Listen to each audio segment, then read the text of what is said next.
and benefits.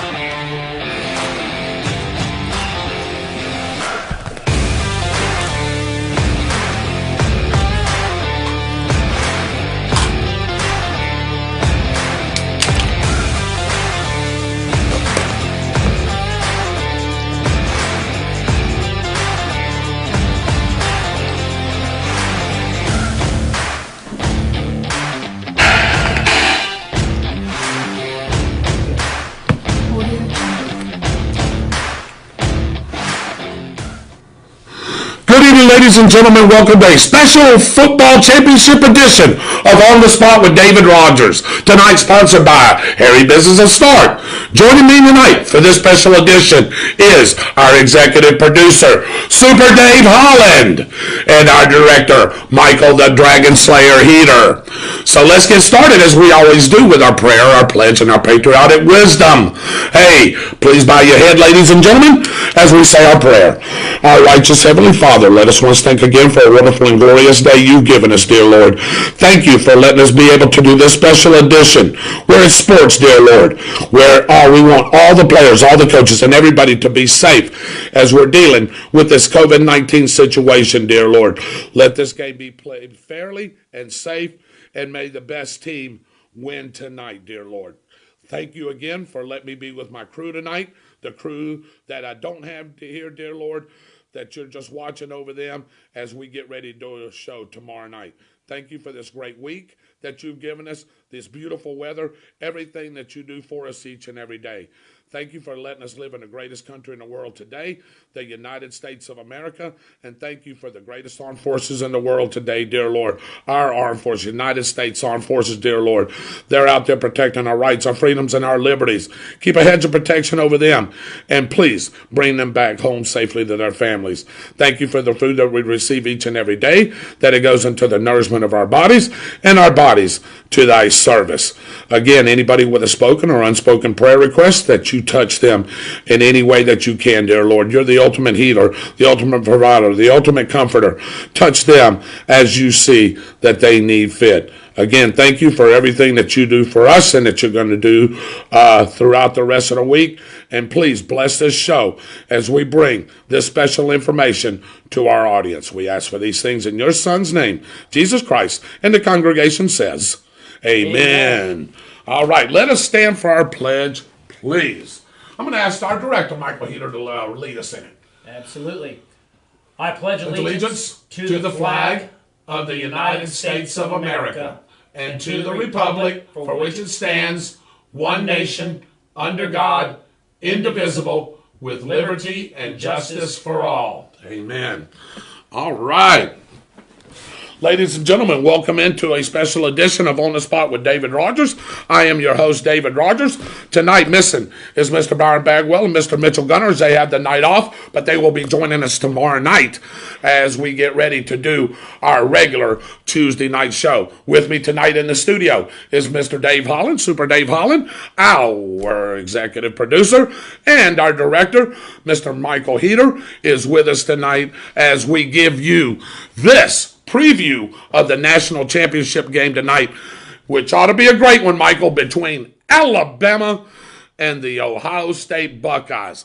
So, before we delve into everything, you need to watch the big tonight. We want to hit up a fast update of news and weather. So, making its return, here's the quick and dirty. A Gainesville man is behind bars after shooting two people on the basketball courts at the Martin Luther King Jr. Center in Newberry around 2:30 p.m. yesterday. Power has been restored along Morgan Road north of Stark after an early morning crash knocked down a telephone pole and took down power lines. There were no injuries, but the driver was trapped in his vehicle until FPL shut down the power grid around 7 a.m. Lodi police arrested a man from New York after he fled from a traffic stop, leading officers on a high-speed chase along US 301. The pursuit ended at Madison Street and Grove Street when the suspect crashed. He faces numerous charges. A woman escaped injury when her car caught fire in the Stark Walmart parking lot yesterday. Bystanders used fire extinguishers to put the fire out before the firefighters arrived. And now, here is your weather update. This weather report brought to you by Austin's Weather Service out of Keystone Heights. Find Austin's Weather Service on Facebook and have a detailed local forecast sent right to you. Hey, and good evening, Dave. Good to have you guys on board. Looking for a great show this evening. Real quick weather update for you. Patchy areas of fog are going to develop later on this evening, mainly along the Swanee Valley area into southeast Georgia. A slight chance of scattered showers is expected tonight as well. Don't look for a washout. Maybe some damp roads in the morning as you go through. Overnight, look for lows dropping into the lower 50s, a slight southerly breeze, much warmer than it was last week, I can tell you. It was cold last week, let me tell you. Tomorrow starts off mostly cloudy in the morning, then becoming partly cloudy as we go through the afternoon with highs topping around in the 60s. Northwest wind at about 5 to 10 miles per hour. Austin tells me that tomorrow night the skies will be partly cloudy with lows in the mid-40s, winds out of the north at 5, and looking for generally decent conditions as we go through the rest of the week. All right, Michael. Hey, I sure appreciate that. Again, joining me is Michael the Dragon Slayer Heater. Hey, we need to get that computer over here, Michael, as you're going to come and join me tonight since we have our two compadres out tonight. Yep. So we're going to be talking the national championship game. Mm-hmm. And if you remember last year, we previewed the Clemson and the LSU game, and went really well as far as the breakdown and everything that we talked about. Mm-hmm. So we're going to talk about that tonight. You ask, why are you doing a special show tonight on the national championship game? Well, if you was with us on our sports extravaganza on Saturday night, we did not get a chance to really hit the game in particular. Right. So tonight, we want to break that game down for you as best as we know it and get you ready for a good football game, Michael, that I believe is going to happen tonight, right around 8:15 down in Miami Gardens. For the CFP National Championship, it's going to be the Ohio State Buckeyes versus the Alabama Crimson Tide. You know, I've been looking forward to this game for a while, David, and I think a lot of it is because of the fact that when you look at it, you realize that this is only the 5th time in college football history that these teams have met. Exactly. So speaking of two powerhouses and two teams that have got, let's call it blue blood in them, because they are blue blood programs, especially here lately with Ohio State making a rise up into the Alabama and the Clemson world. Ohio State always getting great recruits, getting great players. They're well coached. Starting off back in the elderly days there, as I like to call it, with Coach Woody Hayes there, all the way up until now. And then, of course, you had Urban come in, and now Ryan Day is doing a great job for Ohio State. Yes, and then all we can say is Saban is Saban. Oh, yeah. There's no doubt about it. He's brought coaching to a whole new level at the collegiate level. And I know there's been a lot of debate about college coaches versus NFL and that sort of thing like that one. Right. But the one thing that you have to give Saban credit for is the consistency. He is consistently at the top of his game every year, regardless of where he's been. Right, and you're exactly right, Michael. And, you were talking about coaches from the collegiate level that's tried their hand at the pros. Sometimes it doesn't work out for them. Give you a couple of examples. Steve Spurrier. Didn't work out for him with the Redskins. Yeah. And then, of course, it didn't work out with Nick Saban in 2008 when he went to the Dolphins after winning a national championship with LSU in 2007. Right. By the way, ironically, I believe he beat Bama that year, 21-0. Wasn't exactly? That is exactly right. So he beat Bama that year, and then of course the Tide, when he came there, he started bringing that program up. So, we're looking for some bigger and better things out of these programs. But tonight, it's all about these guys. Yes, it is. I hear some of these sports writers, Michael, Dave. I want to get your opinion on this, and I also want to get the viewers' opinions. So please comment. We're going to be looking at the comments as well. I'm going to get to each and every one of you as quick as I can. I want to hear your comments about tonight's game. I know we have a lot of Florida Gator fans around here. We do. And I know it's a disappointing season. I know they were looking for bigger and better things. My team, the Florida State Seminoles, right along with Byron, has been down in the cusp for 4 or 5 years now. Yeah. I think Michael, and Miami too, but now Miami's starting to rise up a little bit. Yeah. So when college football is great, those 3 teams in the state of Florida have to be great. Because you remember at one time, the national championship came through this state. It absolutely did. Whether it was Florida, Florida State, or Miami, we can go back to Miami in the 80s. Sure. We can go to Florida State 80s into the 90s and even into the early 2000s. Yep. Then Miami tried to make a comeback. But in the middle of that was those Florida Gators right out of Gainesville right there, and winning a championship in 96. Mm-hmm. And then Urban Meyer comes there. I think he won with Ron Zook's players. That's another argument we can get into. I'm not going to argue that. Ron Zook definitely put a lot of players on that roster. Urban come in and took it over. And y'all know a guy named Tim Tebow. That's all I can say about that. Yep. Winning a couple of championships there in the 2000s. Yep. And then from there, Mike, it seemed like the state of Florida dropped off as far as college football goes. But then you had like UCF, USF, some of those teams that are non-Power 5, as we like to call it, right, that really don't have a chance for a championship, but they started elevating their game up. They did. And now the recruiting war, if I can say, has sort of leveled off with everybody. Everybody's getting good players. It is, and I think the word that I like to use on this is parity. Parity. Because we've got a really good roster, and it's going to continue to improve. What impresses me, and I know, I'm glad you're sitting down because this will knock your socks off. I'll tell you the team that's going to be making an impact here very soon because of their recruiting, Florida State. Watch them. They're going to become a powerhouse in the next 2 to 3 years. You can tell because they're really passionate about it. If there's one thing that all three teams in the state of Florida, the Power 5, deal with, Miami, Florida State, and Florida, is that they don't take losing very well, and they will strive to improve themselves to get back into the national title hunt. Yeah, and you're right. And I'll tell you, Florida State's been, if you've been watching the transfer portal, Florida State has really been picking up a lot of players in that transfer portal. Sure. Mackenzie Milton, if you remember him a couple of years ago at UCF, throwing up all those numbers.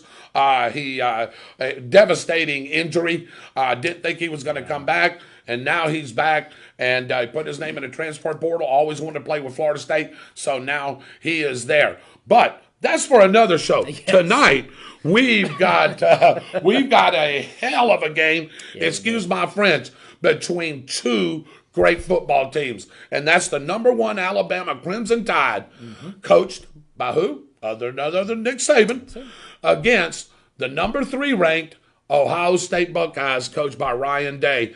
Both these teams, Mike and audience, they are loaded. Oh, absolutely. And I'm talking loaded with players that you're going to see at the next level. You're going to see some of these players returning, possible Heismans. If some of these players return, we actually got a Heisman player that we're going to be talking about here in a little bit that won this year's Heisman, that plays for Alabama. And I tell you, I'm looking for a great game. But before we get into some comments and some things about this game, I want to welcome in some people. Absolutely. I've got Amy King Hutton's on, Raymond Noe's on, Bobby Gibson, who's a big Alabama fan, lives in Birmingham.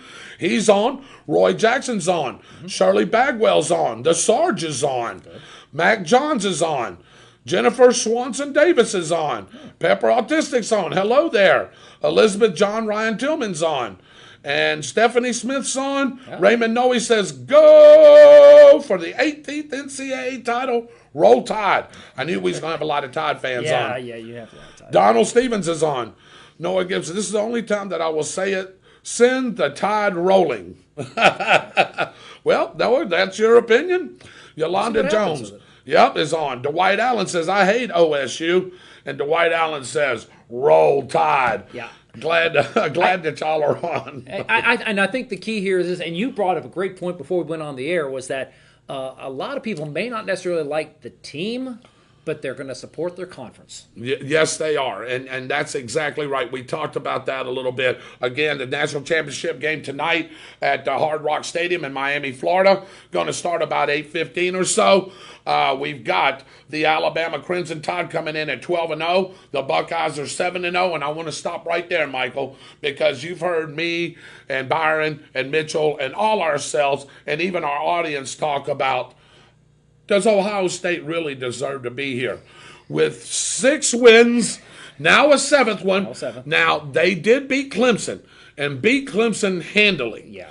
Now, their resume and their body of work, to me, wasn't that impressive during that run. Plus, they changed the format in the Big Ten so Ohio State could get in. You remember? Yes. They was going to have at least played 6 games, regular season games, then the Big Ten title game, then a semifinal, and then if you got lucky enough, like they did, to go to the national championship. Yeah, but I don't think it was necessarily luck. When you look at it, I mean, they put a whooping on Clemson, and I didn't see that coming. I had Clemson picked for that game as well. I expected a number 1 versus number 2 match.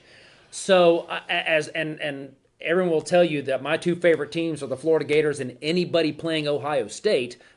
Sorry, Dave, but with all due respect to them, I can't disagree with you. But on the other hand, though, they put on a performance that I think, to be honest, was championship worthy. Yeah, and we're going to talk about some players, but you were talking about sensational players, and one of those players is the quarterback for Ohio State, and that's Justin Fields from Georgia. He actually went to Georgia. He committed to Georgia. Mm-hmm. Didn't see the fit there, so he transferred to Ohio State. Of course, that's been history now. He had 385 yards passing and 6 touchdowns against the Clemson Tigers in that semifinal game. Yeah. And I tell you right now, you're talking about putting up numbers. Those are heck-acious numbers, especially against a Brent Venables defense like Clemson. Clemson didn't look like it was settled all night. They could not get lined up properly. They were in the wrong formations on their defense. And I tell you what, Ohio State just ate them up. 3 or 4 long touchdown passes, which I didn't think that would happen against Clemson. And Clemson, besides a couple of times, really didn't get no pressure on Justin Fields that night. No, they didn't. In fact, when you look at the grand scheme of things like that, in the Sugar Bowl, that translated to about, they had like a 49 program bowl record as far as the point spread goes. And what impresses me about them was that they just seem to just outperform in all areas. I mean, they didn't make any of the mental mistakes that you see a lot of teams make, Florida being one of them, unfortunately. But they were able to put together the total package, which I think is the reason why they've been held in such high esteem. The mental errors, the mental mistakes that are made are minimized. And I think that's the reason why, if both teams can maintain that, we're in for a great game tonight. And I think you're in for a shootout, to be honest with you. I think the way that both teams set up, just seeing what Ohio State did, I just seen one of our viewers say, hey, Ohio State don't deserve to be there. I can argue that point, but I'll tell you right now, if Clemson was honestly the number 2 team in the country, they dismantled them by 3 touchdowns.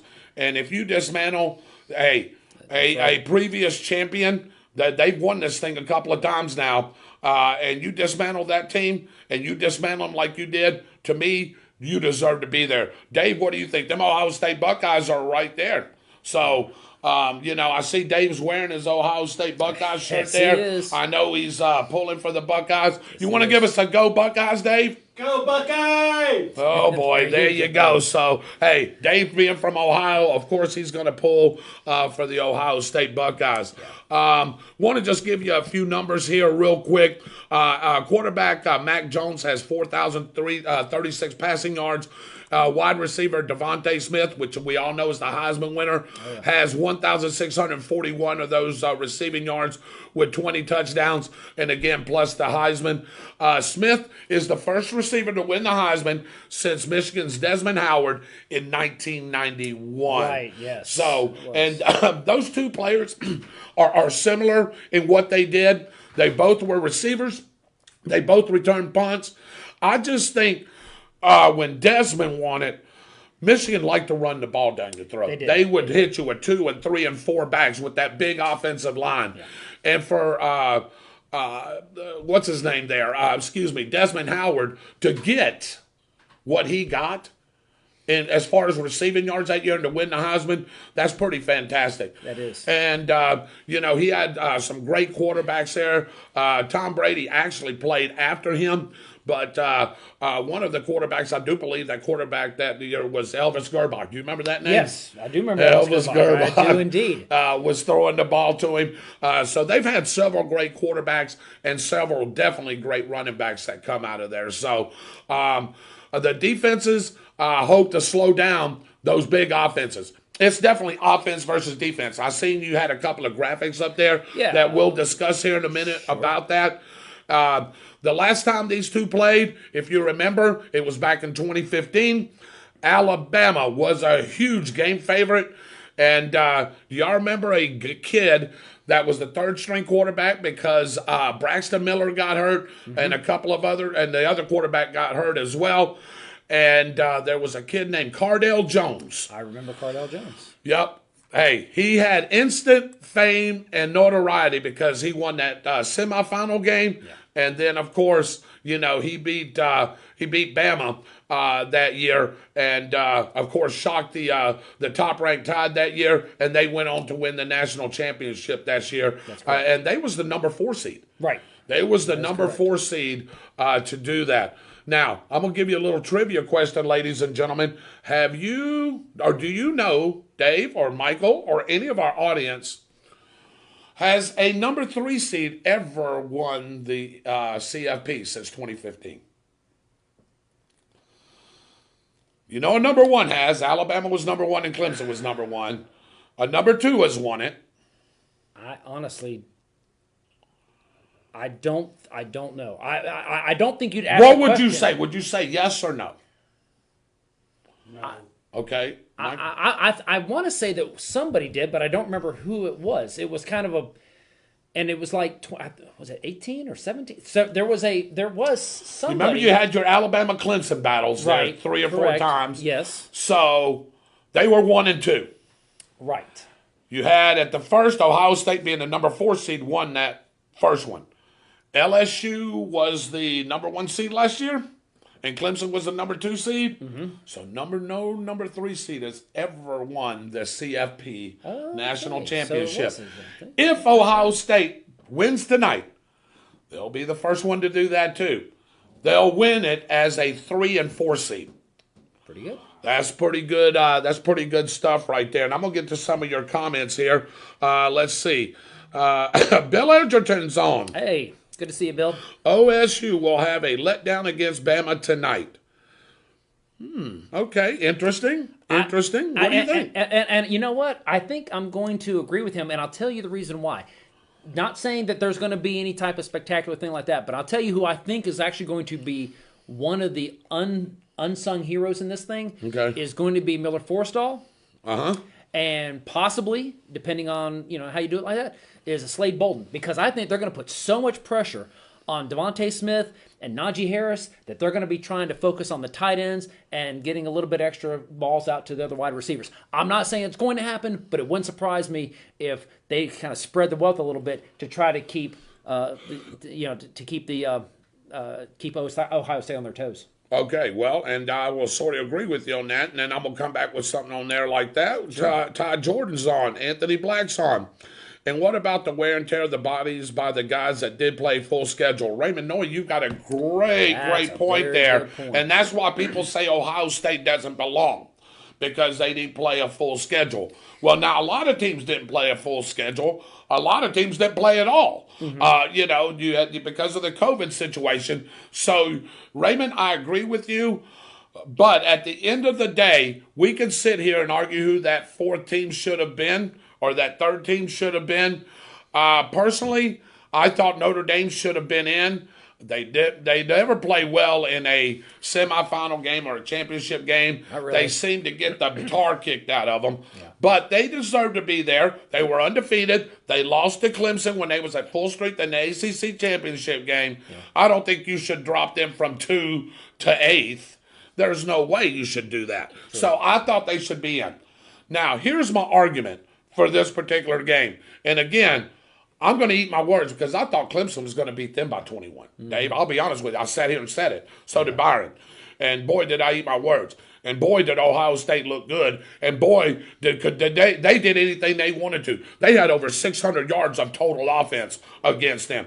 And to beat that team by 3 touchdowns, oh, Nelly. Yeah, I'm an Ohio State fan. Yeah. But that game, I was really You were shocked. I was shocked because Clemson's so tough. Yeah. Yeah, and that's exactly right. And I was just I didn't see Sunshine played a good game. He still had almost 400 yards. He just didn't have no help. It just seemed like they were going through the motions. There was not a lot of fire. It didn't seem And like I agree you with know that. when Dabo goes into the locker room, you're down by a couple of touchdowns. Clemson always seems to come back and beat you.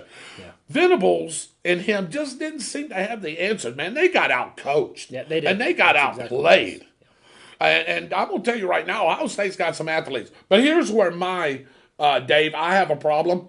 I thought Texas A&M should have slipped in. I agree. Texas A&M had their bad loss, if you want to call it, was to the number one team in the country at their place. Who beats Bama anyway? Bama's undefeated. If they get beat tonight, we'll see if Ohio State is the team to do it. But they lost to Alabama. They beat a good Florida team at that time at their place. Now, I know Florida gave the game away on a fumble. I get it. Yeah. But a win's a win. True. And then they ran the rest of the SEC. Now, there wasn't a lot of great teams there, Michael. I'll be honest with you. They didn't beat a lot of great teams. But they went 8-1 in the SEC. Mm-hmm. And now you don't get a chance to play for them. I mean, I can bounce back and forth. We can put up stats and numbers. Should Texas A&M be in it? I thought they should have. Yeah. Now, Ohio State's making me eat my words right now because they looked like world beaters last week. Yeah. Michael, I mean, I'm telling you right now, we're going to go over some players. There was some Ohio State's got speed. Yeah, they do. On both offense and defense. They shut ATN completely down. Yeah. I mean, ATN, I thought was going to run all over these guys. The two big wideouts they had, I mean, they had some catches, but Ohio State limited them to what they can do. And Ohio State's front four, which they really don't have that dominant player like they usually do, and man, put pressure on Trevor Lawrence all night. Yeah, Michael, I'm going to tell you right now. Let's talk a little bit about this right here. Ohio State's offense versus Alabama's defense. Just a little side note here for you, ladies and gentlemen. Alabama's secondary has an average player rating of 96.7, which is a couple of points better than the Buckeyes quarterback and wide receivers combined, who have a 95.5 average rating. Yeah. Well, and the key about that is this is the first time this season that Fields and the company have faced the defense with this level of talent. Yeah. In my opinion, I think that what you're going to see here is it's going to be a battle in the trenches. Like you said, I think this game's going to be remarkably close. I think it's going to go back and forth because I think that the defense is really going to give them a run for their money. I do as well. And I tell you, let me just reiterate what we're doing here. We're breaking down the national championship game between Ohio State and Alabama, the culminating game of this season. It's all about this trophy, David. The CFP trophy. That's what you want to be bannering and holding at the end of the year. Mm-hmm. LSU, which had a beautiful and great team last year. I tell you, probably one of the best teams I've seen in a long time in college football was them last year. But I'm going to tell you right now, Alabama is looking just about like that. And I tell you, it's going to be a whale of a game. And that game is tonight at 8 p.m. It's going to be on ESPN. Hard Rock Stadium in Miami Gardens, Florida. I do believe that Chris Fowler and Kirk Herbstreit are going to be on the call tonight. Okay. I don't know if Kirk's going to be actually at the stadium. He was battling COVID issues. Okay. I think Chris Fowler will be there, but the game day crew is there. They're going to be breaking this thing down. They're breaking it down right now of what's going on. So, well, let's talk about Ohio State's defense versus Alabama's offense. Mike, what do you think about overall Alabama's offense? Well, I think Alabama's offense is going to be. I think it's going to put them on them. To be honest with you, now Ohio State's defense is just. I don't know. They seem to be doing well. Ohio's offense tends to be about 82 points better. Right. So I think that you're going to see, but they're going to need a breakout performance from anyone other than Devontae. And I hate to say that because Devontae is the Heisman Trophy winner. Mac Jones is an amazing quarterback. But I truly believe if they are going to take this one to the bank, they got to spread the wealth. I agree with you. The Buckeyes secondary, which is probably their strong point of their defense, 94.9% overall rating, has a substantial advantage over the Crimson Tide's passing game between their quarterback and wide receivers at an average rating of 90.93 points, despite, of course, as Michael said, having the Heisman Trophy winner, Devontae Smith. And please, me, yes. I was surprised when I heard when you say that. Yeah, it really is surprising. And I'll tell you what, folks, don't go anywhere because I've got a little something for you coming up dealing with a particular person. So don't go anywhere. This is where you are going to get a chance to have some fun. So as we continue breaking down this game, this is the 7th season of the college football playoff, David. I want to stop right there, and I want to ask you guys, do you like the 4-team format, or should they expand? And I'll ask that to our audience as well.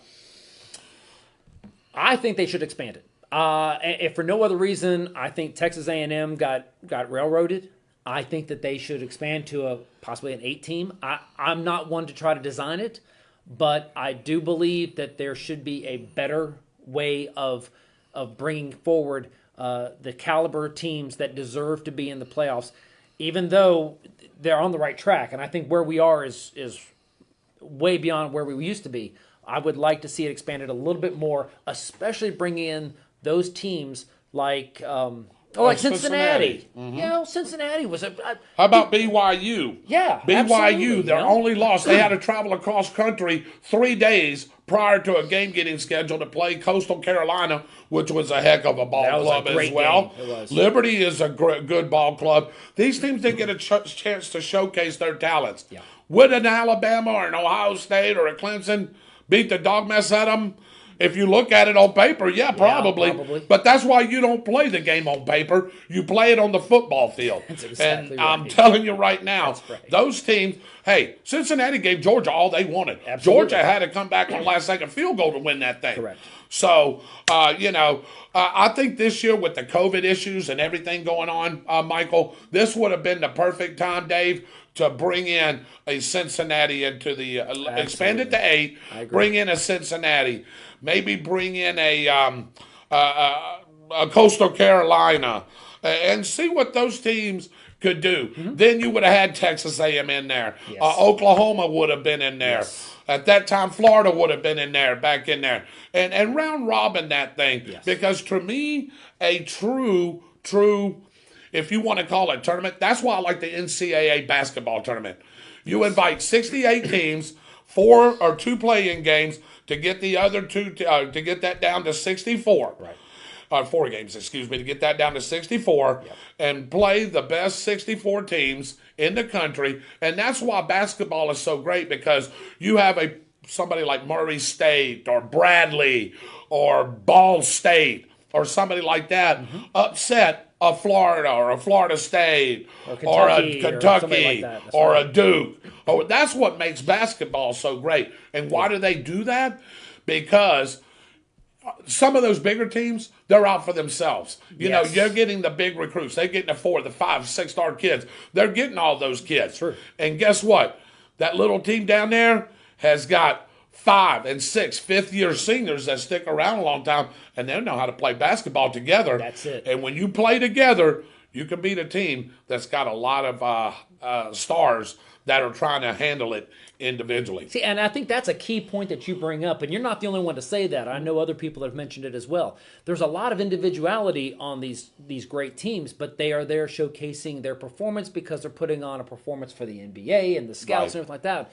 These smaller teams, smaller colleges, it is a team sport. They function better as a team, and it's the classic, there's no I in team. No. That demonstrates it right there. That's the reason why in 64, when you get into the Sweet 16, you get these underdogs that make these upsets because they're the ones that put together the best team performance. Yeah, and you're exactly right. And just moving on from that, again, I think they should expand to 8. This would have been a perfect time to do it. But you were saying, Michael, earlier about these teams.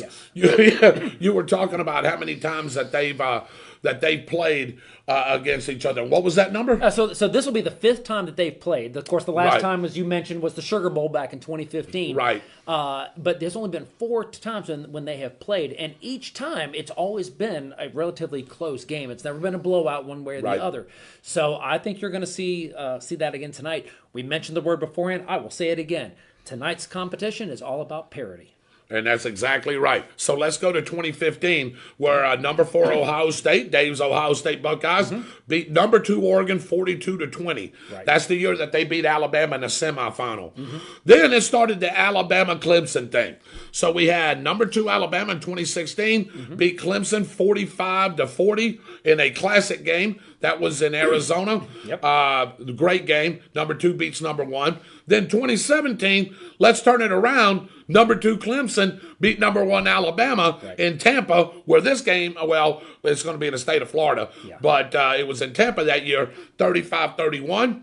Then 2018, this is where a number 3 could have actually won it, and they should have won it, because you remember a guy named Tua Tagovailoa for Alabama came in for Jalen Hurts and threw a touchdown pass to win that game, and that's when number 4 Alabama beat them 26-23, or Georgia would have actually won a national championship as a number 3 seed. Back in 2019, number 2 Clemson, that's when they slaughtered number 1 Alabama. That's when Trevor Lawrence went all over them, and they beat them 44-16. And then Alabama didn't make an appearance that year as far as in the national championship game. They were in the semifinal, but Clemson got them in that semifinal in 2020. Oh, I actually got Ohio State in that semifinal. That's that year Alabama lost 2 games, and they didn't make it in. Auburn and somebody else beat them. I forgot who it was. But in 2020, number 1 LSU 42, number 3 Clemson 25. Right. So that's been your last 5 or 6 years worth of CFP. I want to get into some Alabama and Ohio State breakdowns here. Sure. But before we do that, I want to go to some comments here. So Jeremy Nogle's on, Todd Jordan's on, Anthony Black, welcome in from Tallahassee. He says, Raymond Noe, we answered that question there. Randy Brooks, and let's see, he's on. Anthony Black, I hope Ohio State makes Nick Saban cry on national TV tonight. So, hey, you got Anthony Black backing you up there. He's pulling for Ohio State tonight. There you go. Benny Jackson's on. Bill Edgerton. 2 jacked up for Clemson. That game motivated them through the entire offseason. Yep, because they had that on the wall, and you're exactly right. Yeah. They shouldn't have lost that game last year. If Fields throws that ball and Olave doesn't slip down, that Clemson, Nolan Turner doesn't make that interception in the back of the end zone, and you may be talking Ohio State again last year. Yeah, which I find interesting, because when you look at the numbers, Ohio State's defensive linemen, they are. I mean, there's that parity there that goes into it like that. Yeah. Even with Najee Harris being the Tide's highest rated starting player on offense, you're still going to see that parity in there. Yeah, and then you're talking about Baron Browning, the highest rated starting defensive player for the Buckeyes. That's right. As well. So you're going to have some interesting matchups, which we're going to get ready to get into. William Sanchez absolutely will be your friend. We're everybody's friend here on the spot with David Rodgers. He says, "Hi, I'm William. Do you want to be my friend? I have autism." Absolutely. Absolutely. Yes, and he was all thumbs up and good to have you on everything board. else. So Roy Jackson, Texas A&M should not be in it. I thought they should be number 4, but their bowl game sucked. Well, now they played North Carolina, which is not a bad football team. It's not a bad team. They've had a couple of losses. I know that loss against Ohio State, Roy, looks really bad on them at the beginning of the year, because we seen what Florida State did after that. And then they go down there and crush a good Miami team, running the ball 535 yards down Miami's throat. So I don't necessarily buy. I thought Texas A&M played that game pretty well. It went back and forth, and the better team won. Yeah, I agree with that one. And the thing about it is that we could sit here and debate whether Texas A&M deserved it, didn't deserve it. They ended up number 5 or whatever, that forth. The fact of the matter is that if we were to expand it, then that would give the number 5, the number 6 teams the chance to prove to everyone that they deserve to be in that playoff. Right. The top 4, I like the format. I like where we're going with this one. I would just like to see it expand a little bit more. Yeah, well, you're talking about, if you expand it, this is the argument that I get from other people. If you expand it to more than 4, what you get is that the regular season don't mean as much. Well, in other words, like if you have a loss or if you have one loss and you're still in the top 8, you're good to go. So it doesn't make an emphasis. Yeah, yes, you can slip up and still be in here, depending on your schedule, depending on when that loss happens. That's true. But if let's say if you lose, let's Iowa State. Good ball club this year. Yeah, they won their bowl game too. Yes. Lost to Oklahoma a couple of times. Hey, or we may be talking about them playing Florida the other night. So let's say Iowa State, they're 9-0. Okay, they're ranked 8th in the country. All right, yeah. Let's say they go and play. They got Oklahoma State the following week. Oklahoma State's ranked 10 or 11. Oklahoma State beats them. Now they're 9-1. Okay, toward the end of the season. That's right. Now, guess what happens to Iowa State? Iowa State drops down, and out of that top 8, with maybe 1 or 2 games left, and hopefully you're in a championship game somewhere to make that difference up. Sure. So I think there's a little bit of leadway there, and you should have that. But if you go undefeated, I don't care what conference you play in. It doesn't matter. You can play in Podunk U Conference. Yeah. You know what I'm saying? If you go undefeated in your conference, Michael, to me, that's worth something. I don't care if it's the Pac-12. I know they're sorry. The Big 12, better yet, let me go back to the Pac-12. Here's Dave's favorite saying, they suck. So, the Big 12, or whatever conference. If you go undefeated in your conference, to me, you deserve to be at least looked at for one of the Power 5 or for one of those 4 spots. Yeah, here's the problem, Michael. How many power conferences do we have? Well, there's ACC. 5. Yeah. ACC. How many did you say? There's 5. How many playoff spots you got? Yeah, you only got 4. That's the reason why there should be more than 4. I mean, I'm not that bright, but yeah, I went to school in Mississippi, but I can figure that one out. There's not enough spots for the conference champion, especially especially if the conference champion has no losses or 1 loss. Correct. I agree with that. Now, how do you look at it this way? Well, let's say you have a Washington or an Oregon Duck team out there that's 9-2. They win their championship. Okay. They're not going to the not in this format right now. They're not going to the championship. No, of course not. No. And they're a conference champion. Why? Yeah. They got too many losses, right? It's probably going to be some undefeated teams. Somebody with a higher resume, better resume. Yeah. So yeah, I agree with you. I think we need to expand a little bit. Just a little bit.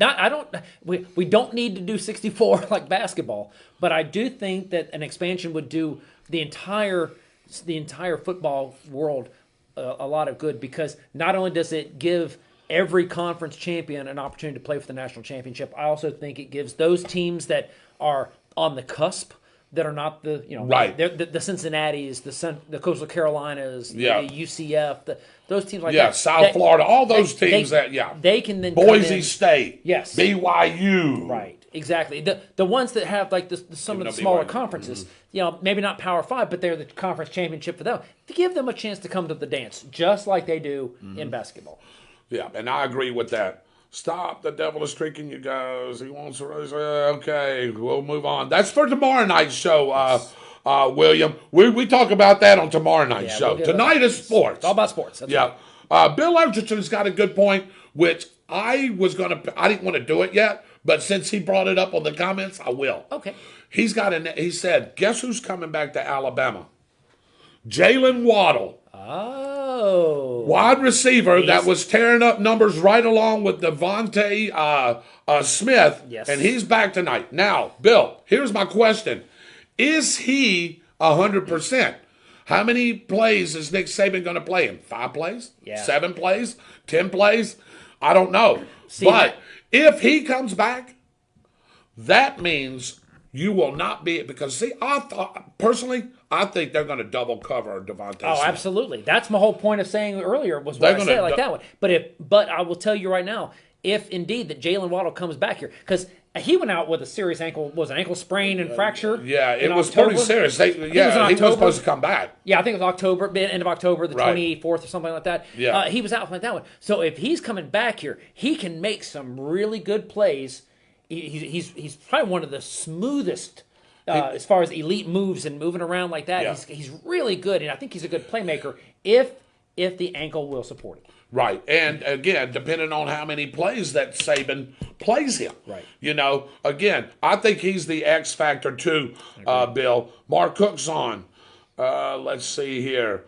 Raymond Noe says expanded to 8. Bill says expanded to 8. Linda Atkins, welcome in. There you go. Look at a few years ago, a small school came into Gainesville and beat the Gators. You're talking about Georgia Southern when they ran the ball down their throat. Georgia Southern, a non-Power 5 team. That's true. They're in the whatever MAC or whatever, not the MAC. They're in that, I forgot, Sun Belt or whatever they're in. Conference it is. Yeah, you're right, Tony. Gail Allen's on and Nicholas Vick is on. So I want to welcome all you guys in. We're breaking down the Alabama-Ohio State game.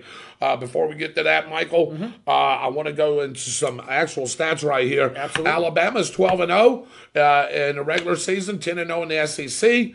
Ohio State 7-0, 5-0 in the Big Ten. CFP rank, Alabama's 1, Ohio State's 3. Points per game. I want you to listen to these stats right here. Points per game, David. Alabama 48.2, Ohio State 43.4. Points allowed, Alabama 19, Ohio State 22. Yards per game, Alabama 535 total yards per game. Ohio State 544.9 or 545. Close, yeah.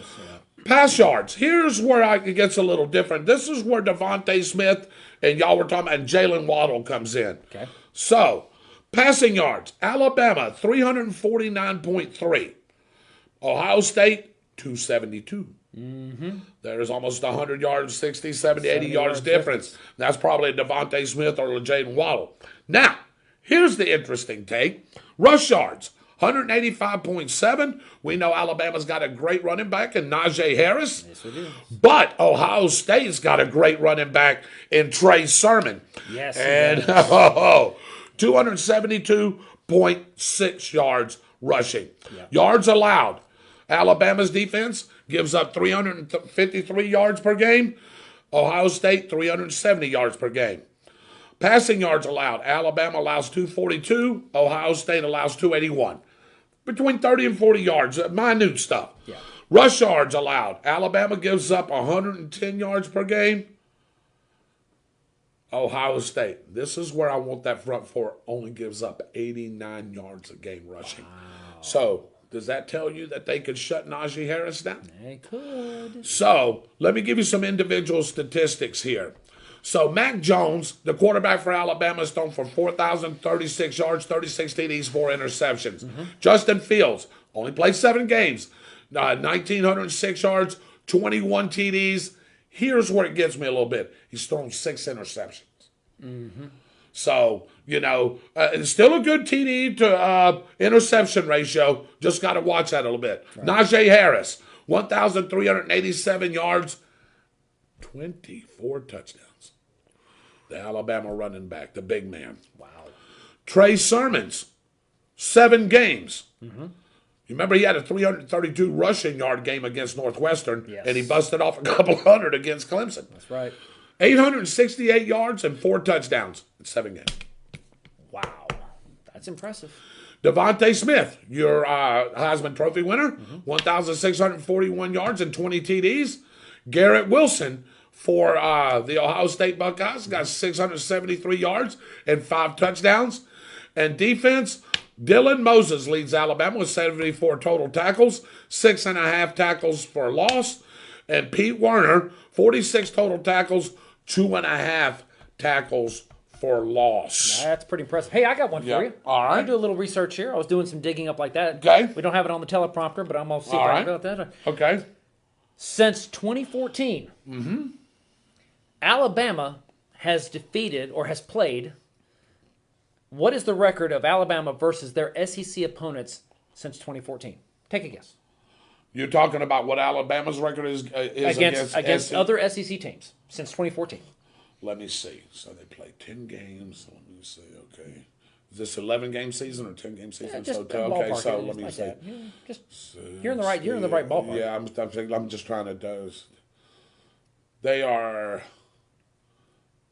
61-2. Oh, you were close. Believe it or not, Alabama is 59-5 versus SEC close. Opponents. Okay. I was trying to add the math. So here's the deal. You ready for this one? So Alabama 59-5 against the SEC. Ohio State against the Big Ten opponents. 59-4. Close. Parity, folks. Parity. I'm telling you, parity. All right. So I know Michigan hasn't beaten them since then. Michigan. So we can talk about that. So I know Michigan hadn't beat them. No. So some of those losses probably would have to come to Wisconsin, maybe. Wisconsin one time. Did Northwestern get them? Michigan State got them. Michigan State got them one time. Yeah, there was. I can't remember off the top of my head, but I found that a fascinating thing that both teams have won 59 games in the last 6 seasons. Yeah. Against that, so it's impressive. It really is. So I know Alabama in that time frame has lost twice to Auburn. Yes. Right? Did you see that? 2 or 3 times to Auburn. I know that's the only person that's really had Alabama's number. They lost to LSU. They lost to LSU and Auburn. And who else got them? Was there an upset anywhere? Did Georgia get them in that span? I was going to say, I think Georgia upset them early in that time frame, like 2015 or something like that. I think they did. So, Auburn is... Auburn's had their number. Yeah, but you consider that, and that's pretty impressive. And I think the thing that really just kind of that drives this whole point in as we're getting close to kickoff and everything like that one is the fact that we're really looking at some amazing players that are coming out here. Like I said, you've got Najee Harris that's going here. Everyone else. I think the combination. I'd like to see Baron Browning from Ohio State. I'm gonna see how he reacts to the offensive push from Alabama. I'm excited. I can't wait to get to the house and grab something to eat and watch this game. I can't either. And I was hoping that I could get this roster back up, Mike. Do we have that roster there? I want to get, but for just a moment, ladies and gentlemen, let's do something really quick. I want to get you guys involved in this something really quick. Let's drop that down, Michael, because I tell you, I just want to see the audience's reaction to this. And I've got a little, let's call it a little, no, I'm not calling it that. Now it's time for you, the viewers, to have your say. This segment is called Rapid Fire. What will Devontae Smith have as far as how many yards? Ooh, it's going to be good. It's going to be good. Will Devontae Smith have under 50 yards receiving, 51 to 100 yards receiving, 100 to 150 yards receiving, or over 150 yards receiving? So I'm going to start off with my crew here. David, the Heisman Trophy winner. I know you're an Ohio State fan, but I know you're a big college football fan first and foremost. So what do you think Devontae Smith will have? I'm gonna go with over 150. You're going to go over 150. Can I ask you another question? And I know Mike didn't add it. Do you want to add some touchdowns there? Do you think he'll score? 1. So over 150 and 1. Okay. Now I appreciate where he's going with that one. I don't think so, and here's the reason why. There's going to be such intense coverage on Devontae Smith that they're going to have to spread the wealth around the receiving core, the tight ends, that sort of thing like that. He's going to have max 85 yards. He's going to be between 50 and 100 yards, but I think they're going to use him in the clutch. Devontae Smith, 3 touchdowns. So 85 yards and 3 touchdowns, think throwing so. him that bubble screen, just trying to get him. The bubble screen. The bubble screen. They're going to be marching down the field using extra weapons that they've got. You're going to have a lot of players. They're going to try to keep Ohio State on their toes. The defenses are really going to be having to watch what's going on like that one. So they're going to use Devontae as a fake, as a fade. But when it comes down to making the plays, Devontae scores the touchdowns. Remember, Steve Sarkisian is not the coach over at Texas right now. He is still the coach at Texas, but he's coaching in tonight's game. Yes, He'll get Devontae Smith the ball. I think what they're going to do, Dave, is they're going to throw a lot of bubble screens, things like that, if Jalen Waddle is available. And don't forget about Mechie on that other side. Exactly. And we're going to get some of those players right here. Is Ohio State going to take the Heisman Trophy winner out of the game? If they do, you're going to have to play double coverage, or you're going to have to play cover 2 on him. That leaves Mechie, who's got some touchdowns. Yes. That leaves Najee Harris coming out of the backfield. You're asking linebackers to cover that guy with 4.4, 4.5 speed, and as big as he is. So this is going to – Alabama's offense is going to put a lot of pressure on Ohio State's defense. And Bama can bring players – left and right on you. And I think Devontae Smith will have him right at 150 yards, and I think he'll have 2 touchdowns. One of them in the short variety, as Mike said, I think he scores on a bubble screen. I think so. I think another one will be deep. I think he's going to get open somewhere. Maybe they're looking for Waddle or Mechie over here, and they leave. No, Devontae can just scoot out. Yes. You know what I mean? And then all of a sudden he's open, and how in the hell did that guy get open? Yeah. You know, he just gets behind people. And to be honest, if Devontae breaks for a big run, then my numbers are out the window. But I truly believe that they're going to spread the wealth, and I think that you're going to see more players involved than what you've seen in the past. I think that they're really going to try to change up lit. Nick Saban's going to pull some things out of his hat that you haven't seen this season or rarely. That's what's going to be exciting about this game is everyone's expecting Devontae Smith to have a great game. Right. Don't think so. I think you're going to see other players step up, and it's going to be. I think this goes back to the team. Mm-hmm. That is where I think it's going to be. As much as you got the individualities that are in play here, I think that they're going to spread the wealth, and that's what's going to help us with that. I tell you, I like that. I got some guesses here. Mm-hmm. Roy Jackson says over 150, 3 touchdowns. Raymond Noe says under 150 with two touchdowns, and I said right about that same thing. Okay. Benny Jackson said 100 to 150 yards with a touchdown. Okay. Anthony Black says 100 to 150 and 2 TDs.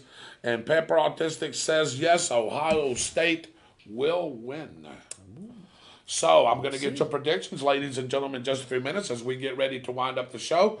I want to go back to the starting lineups there, Michael, if we could. Sure. Do we have the starting lineups there, or do we have people that's going to play? We do right there, yes, don't we? Yep. So I'm going to let you read off Ohio State's players there in just a minute, but I want to give you a little history, as Mike said, about Alabama and Ohio State. You would have thought these teams had played forever. Oh, yeah. Only, what'd you say? 4 times. It's 4 times. 4 times. This is the 5th meeting between these 2 colleges in the history of the programs. All right. Anybody here, can anybody tell me the record of that? Yes. I'd like to see who has that answer. I'd like to see who has that answer, too, before I read it. So give us, when Ohio State is on offense, Mike, who are we going to see? Okay, well, I can promise you that Justin Fields is going to lean heavily on Trey Sermon. I know that there's going to be a lot of passes that are going back and forth and everything like that one, but I really believe that if Ohio State is going to really make a mark here, it's going to be in the rushing game. So I think that you're going to see a lot of the players. I think the tight end, Jeremy Rucker is going to be making a bit of an impact there as well. Garrett Wilson is going to be stepping up, as well as Jameson Williams. But I think Trey Sermon is going to have a breakout game for Ohio State to stay in this one. Just because I think that Alabama is going to be delivering the goods across the board. So when, as Michael said, he broke that down for you. So when Ohio State's on offense, you're going to see Justin Fields, the quarterback. You're going to see it running back Trey Sermon. Another guy that we hadn't mentioned, his name is Master Teague. What a name. Yeah, Master that's true. Teague. Master Teague Depends would be on good, how yeah. he's feeling, what's going on with him. They may bring in a little bit of Master Teague. The guy that I really like on this team, great hands, great speed. Alabama's going to have trouble with him.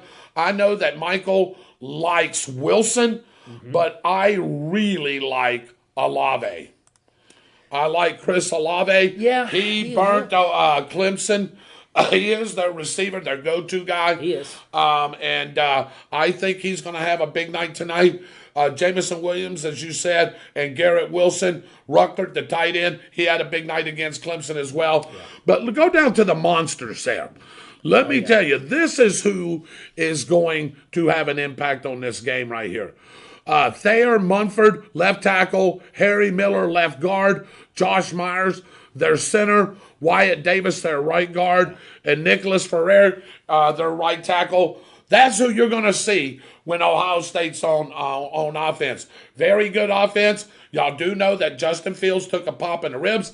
I want to see if he's 100%. If Alabama starts smacking him there, Mike, he may be done. He may be. I would agree with that. That's who you'll see with Ohio State on offense. And again, the main players there, as he said, Sermons, Olave, Wilson, and of course Justin Fields. So when Alabama is on offense, you're going to see Mac Jones. Let me see here. Go back to the other one, Mike. It's easy. Yeah, go back to the other one there. So you're going to have Mac Jones as the quarterback. You're going to have Najee Harris, the big man that leaps over people, as the running back. You're going to have Mechie, the third, as one of the wide receivers. Of course, the all-world guy, Devontae Smith, is going to be a receiver. How about Slade Bolden? He's the guy that we have not talked about, and he could be an ex-player too. And if they get Waddle in there, David, that's 4 wide. Yeah. And Ohio State is going to have to go man-to-man coverage on a lot of these guys. And I just don't know if Ohio State has enough to keep up with those weapons. Yeah, I agree with you on that one. I mean, Najee Harris is amazing. And even when you've got the Baron Brownings and the players that are out there like that one, I know I'm kind of showing my cards prior to this. Yeah, Baron Brown, you're talking about the guy that's got to bring the heat on John. Yeah, and I think that's what I like about this one. And not to go back and thing like that one. I think that was the Gators' downfall in their bowl game was the fact that Trask lost his receivers, and as a result, he tried to force it. He just wasn't in his game. I think mentally he wasn't prepared for having to deal with it. Right. Tonight, Mac Jones is not only prepared physically and mentally, and he now has more weapons at his disposal. I think you hit it. Going 4 wide, that's going to be what to watch. Yeah. So you got, like we just talked about, look, tight end, Mr. Forrestal. He was impressive in that last game as well. Here's where I may have an issue. And I'm going to get to a position because there is a Remington Award winner that is not playing tonight. But at left tackle, you're going to see Alex Leatherwood. Mm-hmm. At left guard, you're going to see Deontay Brown. Here's where Ohio State may be able to take advantage. Chris Owens is getting his first start of this year. He filled in after, actually his second start. Because they played against Notre Dame. But Landon Dickerson is out. He was the leader of that offensive line. Yes, he was the captain. He was the guy. Did you see when he went out, all the players were hugging him? And man, come on. When you got a guy like that that's really respected, you miss him. So I think Ohio State, David, is going to be able to get some penetration up the middle, up that A gap. And maybe take advantage of Owens. We'll see. Yeah. Emil Ecor on the right guard and Evan Neal at right tackle. So that's what you'll see offensively. I wanted you to see the right side over there, Michael. Mm-hmm. Did you see? You're going to see 3, 4, and 5-star guys all night all over the field. Yes, there's going to be speed, hitting, jacking somebody up. And I'm going to tell you right now, this is going to be awesome. Do you have the defenses there? I think if you go down, you may be able to get the defenses there. This is there. There's that. And There's So the breakdown. And there's some defense. All right, how about that? You want Ohio State's defense? Sure. So Won't just read them down. let's just get it out. Jonathan Cooper on the defensive end, joining Tyreek Smith. Both of those are 4-star players. I think that they, if given the opportunity, will make quite an impact as well. A couple defensive tackles of Tommy Teogal and Haskell Garrett doing really well. A couple linebackers of Pete Warner and Tuff Boland. Again, all these players I'm talking about, 4-star players. And then you've got 5-star linebacker Baron Browning. We talked about him beforehand. He's going to be out there. He's going to be good. Sean Wade, also a 5-star cornerback. Probably the best corner out of this whole thing, but besides Surtain from Alabama. I would agree with you on that one as well. Of course, and then Sevian Banks, the other cornerback.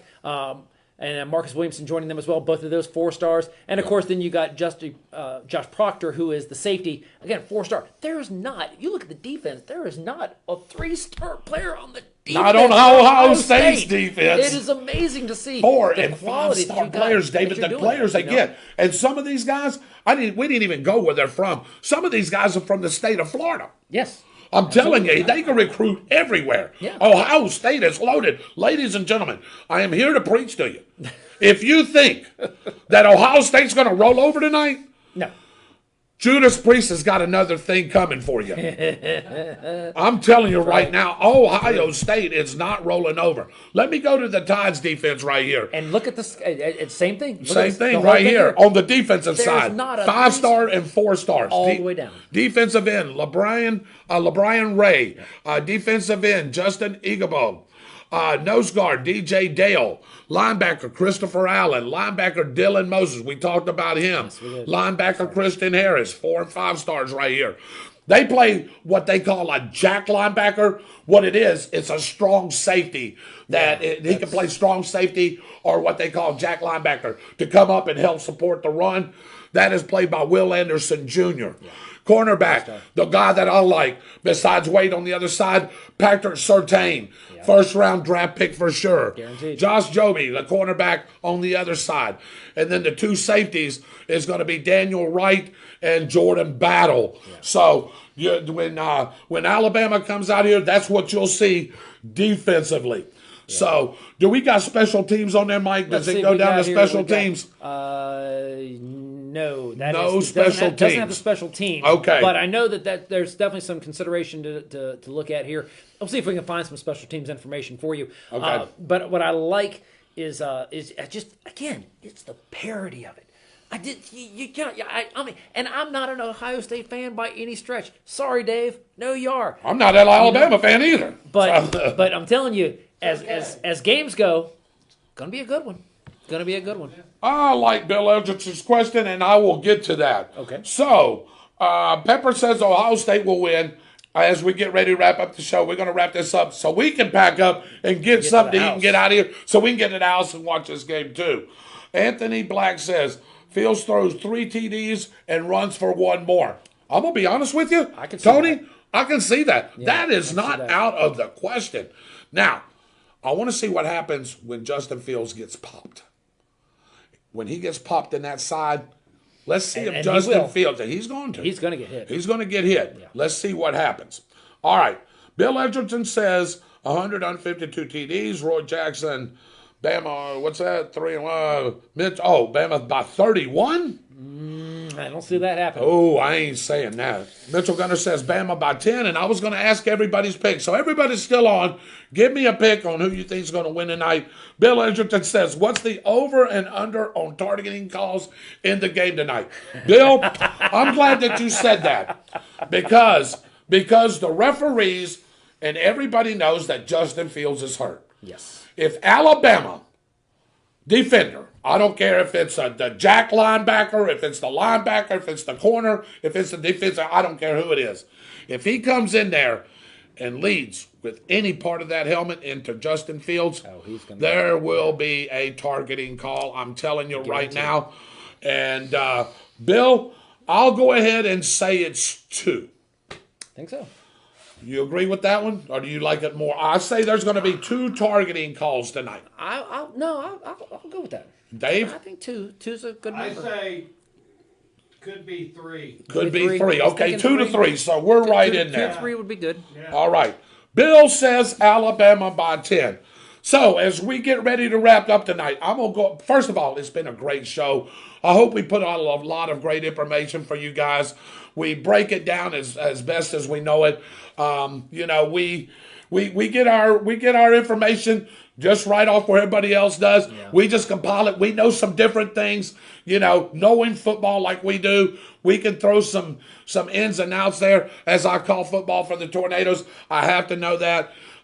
Somebody said, David, and it wasn't a stupid question. They said, what's the A gap? The A gap is right up the center. Mm-hmm. A gap is straight up the center. I said, that wasn't a dumb question. If you don't know football in and out and don't study it, you would not know that. That's right. Somebody asked me the other day too, they said, what's a sweep? Hey, if that there's nothing wrong with asking that. A sweep is, there's a couple of ways it can happen, but generally it's a toss to the running back, and he just sweeps around right in. He goes right outside the tackle and goes straight up the field. Somebody asked me the other day, what's a wheel route? Because I've called a wheel route. So some people that don't know what a wheel route is, I'll explain it. So here we go. Let's say we'll use Mac Jones and Najee Harris. Okay, Mac Jones gets the. Okay. Yeah. So you can. I'll show you. Yeah. Okay. So go ahead. Go ahead and sketch it out like that one. All right. So we got the defense here. Let's just say we'll just use the front four. Let's say Ohio State's running a 4-3. Okay. Which is what he would normally do because 4 down linemen, 3 linebackers. I won't label it for you. Yeah, that's fine. All right. So we got the tackle, the guard, the center, the guard, the tackle. Let's put the tight end in a flanking position here. Sure. Okay. Here's Matt Jones, the quarterback. Okay. And here is the tailback, Najee Harris. There you go. A wheel route is the quarterback. The quarterback takes the snap. Hang on a second. Okay, you got that? Okay, yeah. All right. There we go. Now you can see. All right. So now he goes right out here. Quarterback drops. He's probably going to be pretty wide open there because you got the tight end. Probably going to do something. You've got a receiver out here going like that. So anyway, this is where the tailback just goes right out into the flat area right there, and the quarterback just throws it. That's what you call a wheel route. Right. Exactly right. Yeah. And there's different things, and people's asked me to explain it. I don't mind explaining anything like that, and none of us do. We like I said, we know football, we know different things, and as calling tornado football games, I have to know that kind of stuff because if I don't, maybe I need to find another line of work. And one of the interesting things is that this guy he's a wealth of knowledge. And if you have questions about anything, not just on the show, sports related like that one, we've got a lot of guys. There's a lot of guys here. Hit us up, and whether it's related to our regular shows or specials that we do, you can ask any questions that you want. You can hit us on our Facebook page as well, or send us an email. He reads them. He knows what's going on. Yep. It's on the spot 32091 at gmail.com. On the spot 32091 at gmail.com. And that's great, Mike, and I appreciate that. Thank you very much. Can't do it without Dave and all the rest of the guys, and we'll get to that in a minute. Bill says Bama by 10. Benny Jackson likes Ohio State by 3. Okay. Roy Jackson, that's 3. 1 is how many times Bama won. Okay, yeah. So, no, 3 times Bama won. They played 4. 3 times Bama won. Ohio State won once. Okay. Give me a pick, Roy. Who's going to win the game tonight? Anthony Black says Ohio State by 10. Dave, I'm going to start with you as our producer. First, before you give me your guess, I want to thank you for what you've done, what you put together here for our show tonight, what you do for us each and every show. You don't know. People don't see you. People don't know what goes into this. So I want to thank you from the bottom of my heart and from all the guys. What a wonderful job you do here. He does. Well, I got to tell you, there's no I in team. I appreciate that. I spent the afternoon with Dave. He spent nearly 6 hours working on the logistics and the just of this show. Just this show, not including all the stuff he does during the week, preparing for the other 2 shows during the week. So kudos to you for a great job. Well, you guys, we have a great collaboration with the 3 of us when we work together. Right. Worked out really well. All right. So, after I said that, give me a pick. I think Alabama's going to come off strong, get ahead of Ohio State. Okay. Somewhere in the end of the second quarter, Ohio State's going to start adding some points. Yeah. If they haven't already. Ready? Okay, I like it. Coming into the third quarter, it's going to be a fight. That fourth quarter, it's going to get down. We're going to have some medium to low numbers, and I think it's going to be a field goal win. Field goal win, Ohio State. Ohio State. So you think you're sort of saying who's going to get? But Ohio State may have the ball last, kick that game-winning field goal. I like it. Michael, that's a good thing. Break it. You know what? I think Dave is spot on in his entire description, except for one small problem. It's going to be the other way around. It is. It's going to be a dogfight. I think starting in the second quarter, I think whoever, I will compare it to what happened last night with Cleveland and Pittsburgh. If one team just dominates the first quarter, then it's going to be playing catch up the rest of the game. I don't see that happening. I think there's it's going to be a lot of in the trench battling that's going on like that one. But I think ultimately, Mac Jones is going to use all the weapons at his disposal, and as a result, they're going to open it up, and I'm going to say Alabama by 10, 41, 31. Alabama by 10. I like the pick. Okay. So I want to go right here. Anthony Black says Dave 7. I don't know what that means. I guess no. Dave said a field goal. He thinks it's going to be decided by a field goal, Ohio State. If that's what you're asking me, Anthony, I think that's what you're trying to ask me. Yeah. All right. Hey, we broke this game down. We dissected again. I want to thank all you guys for joining. Y'all have been a great audience. Y'all have come and asked the questions. Don't be afraid to ask a question. Yeah. There is no such thing as a dumb question. I'm telling you.